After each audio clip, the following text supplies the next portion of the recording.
बिस्मिल्लाहिर्रहमानिर्रहीम अस्सलाम वालेकुम। आज की इस वीडियो में हम फ़ज़ी सेट्स के बारे में पढ़ेंगे कि फ़ज़ी सेट्स होते क्या हैं, फ़ज़ी सेट्स का ओरिजिन क्या था, मोटिवेशन इसकी बिहाइंड क्या थी। फ़ज़ी सेट का कंपैरिजन क्रिस्प सेट्स के साथ, इसको भी हम स्टडी करेंगे आज के इस लेक्चर में।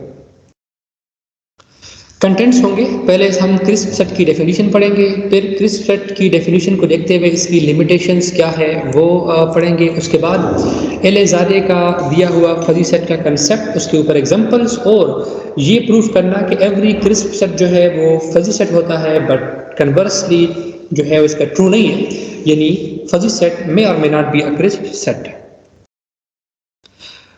आज के इस लेक्चर में जो भी कंटेंट्स हैं, डेफिनेशंस हैं फ़ज़ी सेट की या उसके एग्जांपल्स हैं, तो उनका जो थीम है वो एलेज़ादे के इस पेपर से लिया गया है।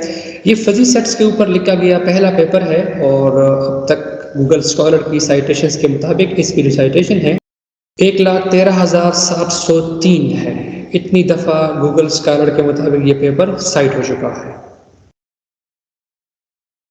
सबसे पहले हम देखेंगे क्रिस्प सेट, उसकी डेफिनेशन है, जॉर्ज कैंटर ने इसका आइडिया दिया था, a collection of well defined and distinct objects is called a set. ये सेट की स्टैंडर्ड डेफिनेशन है।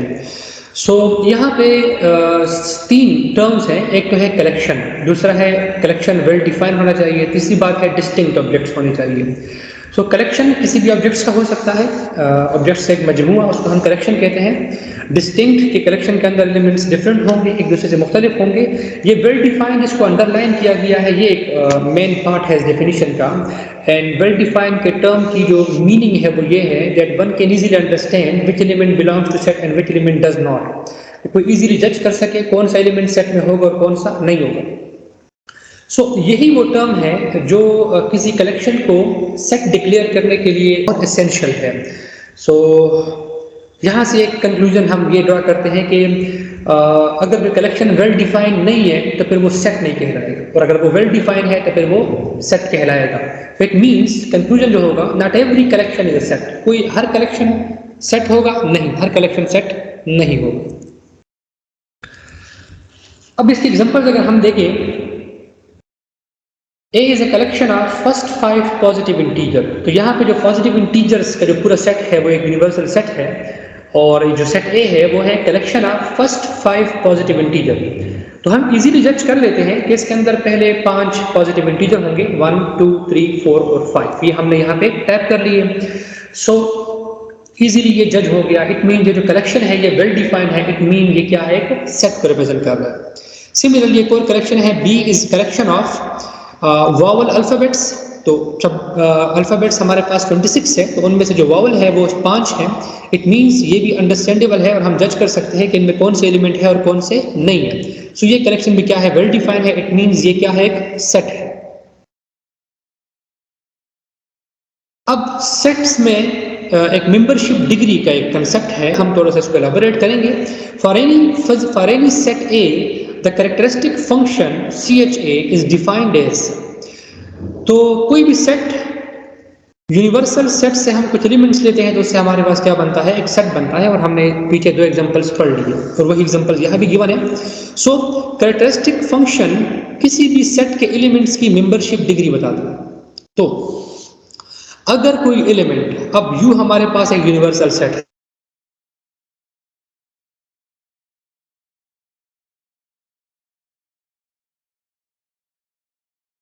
अगर वो A में बिलोंग करेगा तो A सेट में उस X एलिमेंट की जो मेंबरशिप डिग्री होगी वो 1 होगी। और अगर कोई एलिमेंट सेट A में बिलोंग नहीं करेगा तो उसकी मेंबरशिप डिग्री क्या होगी, 0 होगी। कैरेक्टरिस्टिक फंक्शन हमें एलिमेंट्स की मेंबरशिप डिग्री बताता है। तो यहाँ पे जो तमाम पॉइंट्स जो ब्लू कलर में है उनकी मेंबरशिप डिग्री 0 है क्योंकि वो A में नहीं है, और वो तमाम पॉइंट जो लाइट ग्रीन कलर में है तो उनकी मेंबरशिप डिग्री 1 होगी क्योंकि वो सेट A में इंक्लूड है। तो जो एलिमेंट सेट के अंदर इंक्लूड होते हैं उनकी मेंबरशिप डिग्री 1, जो इंक्लूड नहीं होते उनकी मेंबरशिप डिग्री 0 होती है। हमने जो इससे पहले 2 एग्जांपल पढ़े उनको हम मेंबरशिप डिग्री के अंदाज में लिखेंगे। A collection of first 5 positive integer, ये हमारे पास सेट था। कैरेक्टरिस्टिक फंक्शन के जरिए हम हर एलिमेंट की मेंबरशिप डिग्री लिखेंगे। 1 की मेंबरशिप डिग्री 1 क्योंकि 1 जो है इस सेट के अंदर मौजूद है, 2 की मेंबरशिप डिग्री 1 क्योंकि 2 इस सेट के अंदर मौजूद है, 3 की मेंबरशिप डिग्री 4 की और 5 की 1 क्योंकि वो इस सेट के अंदर मौजूद है। बाकी सारे इंटीजर्स, अब देखिए यूनिवर्सल सेट, इस एग्जांपल के केस में यूनिवर्सल सेट जो है वो तमाम इंटीजर्स हैं, तो बाकी सारे इंटीजर जो हुए उनकी मेंबरशिप डिग्री क्या होगी? 0। तो हमने इस सेट को कैरेक्टरिस्टिक फंक्शन की मदद से और मेंबरशिप डिग्रीज की मदद से फर्दर क्या किया? एलाबोरेट किया कि जो एलिमेंट्स हैं उनकी मेंबरशिप डिग्री 1, जो नहीं है उनकी मेंबरशिप डिग्री 0। यहां से हम ये क्लेम कर रहे हैं कि किसी भी सेट को हम इस अंदाज में लिख सकते हैं। Similarly alpha collection of vowel alphabets था, तो इसको भी हमने मेंबरशिप डिग्री के फॉर्म में लिखा। जो एलिमेंट सेट के अंदर मौजूद थे उनकी मेंबरशिप डिग्री 1 आ गई, जो एलिमेंट सेट के अंदर मौजूद नहीं थे, एनी अदर अल्फाबेट जो इन 5 के अलावा हो, उनकी मेंबरशिप डिग्री 0 होगी। सो ये सेट ए का एक कैरेक्टरिस्टिक फंक्शन के जरिए से रिप्रेजेंटेशन है, और यहाँ पे सेट बी की एलिमेंट्स की representation characteristic function in terms of membership degree और non membership degree. Crisp set की डेफिनेशन को एलेजादे ने अपने पेपर में टारगेट किया, और जो वेल डिफाइंड की कंडीशन थी, इस कंडीशन को बेसिकली टारगेट किया। ये एलेजादे है जो हमें फोटो में नजर आ रहा है। तो एलेजादे ने कहा कि ऐसे कलेक्शन जो वेल डिफाइंड नहीं होंगे तो वो सेट नहीं कहलाएंगे। For example collection of intelligent students in a class, because लफ्ज इंटेलिजेंट जो है ये वेल डिफाइंड नहीं है, और हम ये नहीं कह सकते कि ये स्टूडेंट इंटेलिजेंट है या ये नहीं। इंटेलिजेंट का क्राइटेरिया डिफरेंट पर्सन्स के लिए डिफरेंट है, डिफरेंट यूनिवर्सिटीज़ में डिफरेंट है, डिफरेंट स्कूल ऑफ थॉट्स में ये क्राइटेरिया डिफरेंट है। इसलिए हम जज नहीं कर सकते कौन सा स्टूडेंट इंटेलिजेंट होगा कौन सा नहीं। इसलिए ये जो कलेक्शन होगा ये वेल डिफाइंड नहीं होगा। कलेक्शन ऑफ ब्यूटीफुल एक्टर्स, अब एक्टर्स बहुत सारे हैं, किसी का फेवरेट कोई, किसी का फेवरेट कोई। ब्यूटीफुल की यूनिवर्सल डेफिनेशन कोई नहीं है, इसलिए लफ्ज ब्यूटीफुल वेल डिफाइंड नहीं है, और हिंस जो कलेक्शन जो है ये भी सेट नहीं है। Collection of tall women, tall के एग्जांपल ज़्यादा ने अपने पेपर में डिस्कस किया है। Collection of new cars in Lahore, लफ्ज न्यू वेल डिफाइंड नहीं है। कलेक्शन ऑफ यंग पीपल, कुछ 20 की एज वाले को यंग कहेंगे, कुछ जो है 20 से 30 वालों को यंग कहेंगे, कुछ जो है वो 30 से 40 वालों को भी यंग में डालेंगे। तो यंग जो वर्ड है ये भी वेल डिफाइंड नहीं है।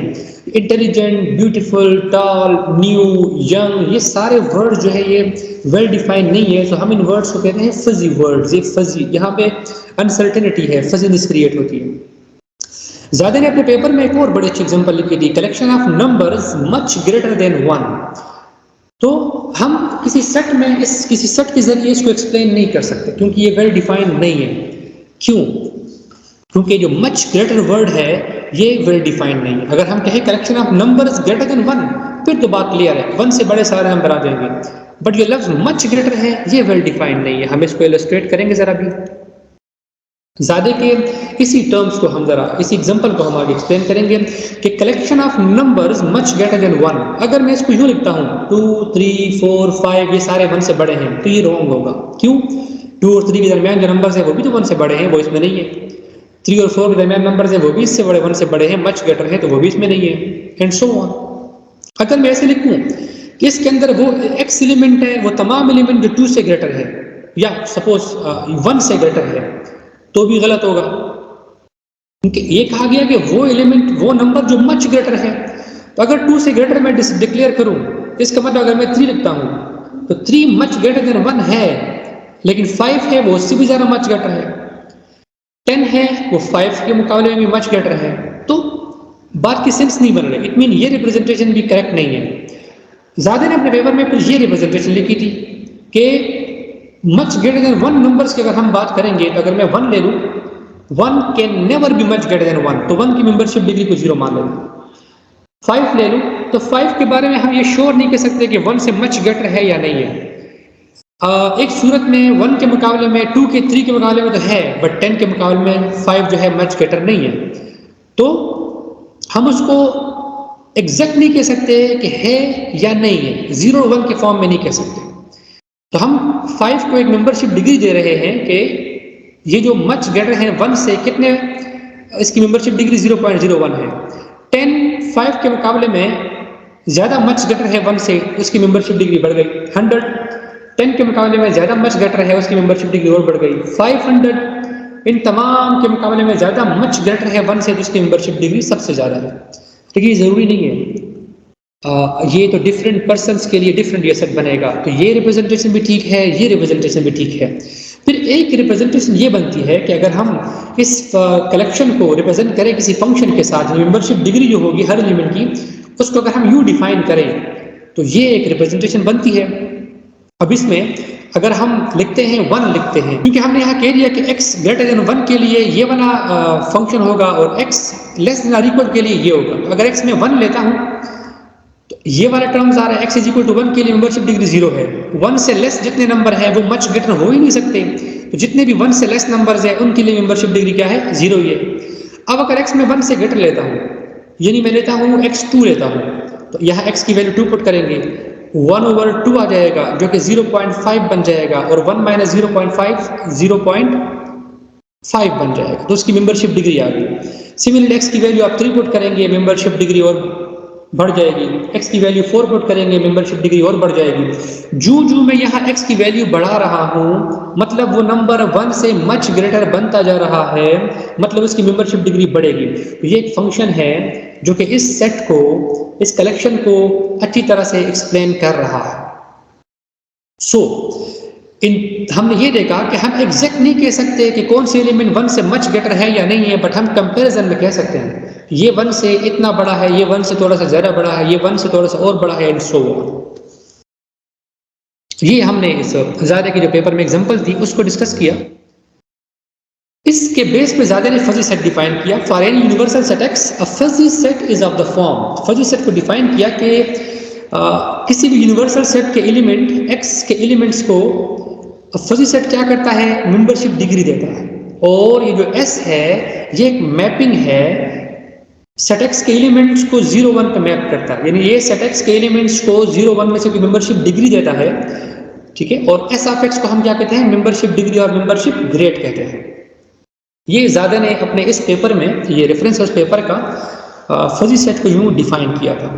अब हम इस फजी सेट के ऊपर एक एग्जांपल देखते हैं। Let x is equal to a b c d be the set of students of a class, ये क्लास के स्टूडेंट्स हैं। Then a fuzzy set describing their intelligence. अब स्टूडेंट्स की इंटेलिजेंस, यहाँ पे क्राइटेरिया ये है, किसी सेट को हम किसी क्राइटेरिया के ऊपर डिफाइन करते हैं। जो हमने पहला सेट पढ़ा था वहाँ हमने ये पढ़ा था कि collection of first 5 positive integer, तो फर्स्ट 5 और पॉजिटिव इंटीजर ये क्राइटेरिया था। वोवल अल्फाबेट्स ये क्राइटेरिया था। तो अब इस केस में जो हमारे पास क्राइटेरिया है, यहाँ पे क्राइटेरिया है इंटेलिजेंस का, 4 स्टूडेंट है। फॉर एग्जाम्पल अगर हम इसको ग्रेड करते हैं कि ए की मेंबरशिप डिग्री 0.3 है, बी की मेंबरशिप डिग्री 0.6 है, सी की 0.8 है, डी की 0.1 है। सबको मेंबरशिप डिग्री 0-1 इंटरवल में से दिया, क्योंकि फजी सेट कहता यही है कि एक्स के हर एलिमेंट को आप मेंबरशिप डिग्री 0-1 इंटरवल में से देंगे।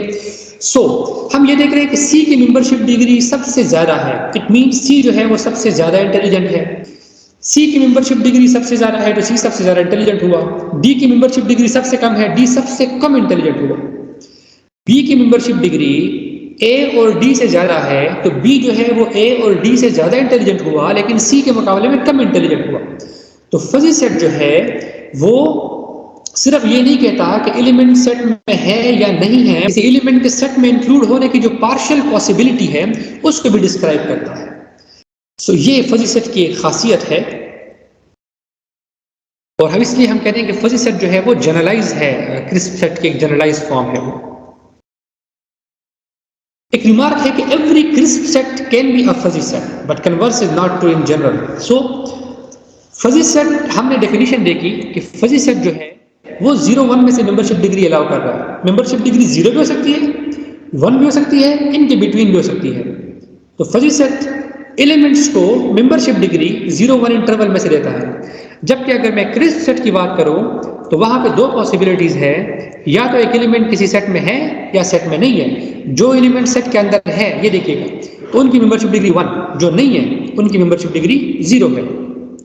ये क्रिस्प की एक डिसएडवांटेज है कि वो पार्शियल मेंबरशिप को डिस्कस नहीं कर रहा, जबकि फजी सेट जो है वो पार्शियल मेंबरशिप को भी क्या कर रहा होता है, डिस्कस कर रहा होता है। Fuzzy set allows the membership degree of element as 0 or 1, which are the membership degrees in crisp set as well. However, crisp set does not allow the partial membership degrees of element. Crisp set जो है वो partial membership degrees को allow नहीं कर रहा। It means वो fuzzy set का एक स्पेशल केस बन जाता है और फजी सेट जो है वो क्रिस्प सेट का क्या है, जनरलाइज्ड फॉर्म है। इसको हम एक एग्जांपल से एक्सप्लेन करते हैं। तो हमारे पास ये क्रिस्प सेट था कि collection of first 5 positive integer. मैं सेम एग्जांपल इसलिए ले रहा हूं ताकि आपको क्लियर हो दोनों में जो डिफरेंस है। ये मेरे पास क्रिस्प सेट था। अब इसको जब हम कैरेक्टरिस्टिक फंक्शन या मेंबरशिप डिग्रीज के फॉर्म में लिखेंगे तो ये एक फजी सेट भी है। अब देखें मेंबरशिप डिग्रीज या तो 1 है या 0 है, यानी मेंबरशिप डिग्रीज 0-1 के दरमियान में सही है, 0-1 इंटरवल में सही है। It means her crisp set को हम फजी सेट के अंदाज में लिख सकते हैं, बट एक फजी सेट को हम क्रिस्प सेट के अंदाज में नहीं लिख सकते। तो इसलिए हम कंक्लूड करते हैं कि जो फजी सेट है वो जनरलाइज है क्रिस्प सेट से। हर फजी सेट, हर क्रिस्प सेट जो है वो फजी है, हर क्रिस्प सेट जो है वो फजी है, बट फजी सेट मे और may not be crisp set, और यही फजी सेट की सुपीरियरिटी को शो कर रहा होता है। उसी चीज को हम एक्सप्लेन कर रहे हैं कि हमने ये देखा कि क्रिस्प सेट जो है वो फजी थे, बट यहाँ हम ये देख रहे हैं कि अब ये एक फजी सेट है, लेकिन इसको हम क्रिस्प सेट नहीं कह सकते। क्यों? क्योंकि मेंबरशिप डिग्रीज किसी में भी 0-1 तो है ही नहीं, वो 0-1 के दरमियान में से है। जबकि क्रिस्प सेट में पॉसिबिलिटी यही है कि या तो एक एलिमेंट फुली इंक्लूड होगा या फुली इंक्लूड नहीं होगा, जबकि यहाँ पे फुली इंक्लूजन की बात ही नहीं हो रही, पार्शियल इंक्लूजन की बात हो रही है। इट मीन्स ये फजी सेट है बट क्रिस्प सेट नहीं है। सो आज के लेक्चर में हमने फजी सेट की डेफिनेशन देखी, क्रिस्प सेट की डेफिनेशन देखी, उनमें हमने डिफरेंस देखा और एग्जांपल से एक्सप्लेन किया।